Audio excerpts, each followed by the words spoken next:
Hey, it's Bob Icino from the PureXposure Growth Series, as well as co-portfolio manager of the Stock Think Tank, along with my partner, Mike Arnold.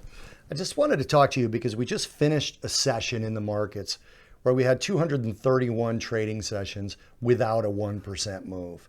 Now, over the last 4 sessions, I'm speaking to you guys on Wednesday afternoons, about 3 o'clock Eastern time. We're having our 4 consecutive days in a row of 1% moves. And then today we had a 1% move lower. And again, as I speak to you right now, we've moved up into the green on some debt ceiling progress by the Congress.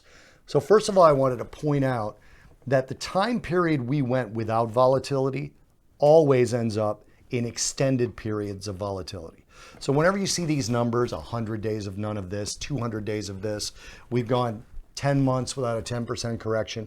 That's one of the hints to you that it's coming.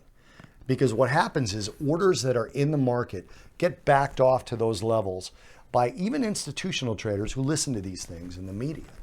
Number 2, you get these extended periods of volatility that I like to call repricing events, based in part on things like the debt ceiling, which I don't believe is going to get breached. I don't think there's even going to be a missed payment. There could be. There'll probably be a couple-day government shutdown despite the progress they're getting today. What you're seeing now is jockeying by politicians to blame each other, and that happens every time.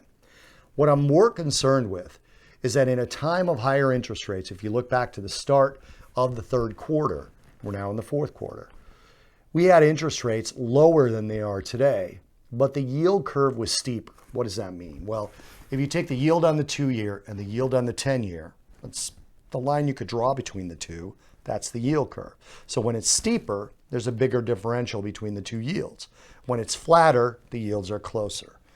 When the yield curve goes flat or gets inverted, inverted means recession. Flat yield curve means that the economy is predicted to be a little bit slower. So that's really what we're talking about here. That's the biggest concern to me. Don't watch the absolute level of yields, watch the yield curve. So am I bullish or am I bearish? Well, I'm neutral right now. As you saw by the portfolio itself, our portfolio is practically empty, and that rarely happens.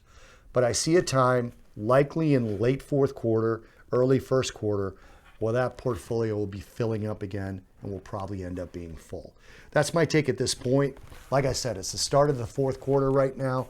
October, bad month. September was a bad month. Those historically match up to what usually happens.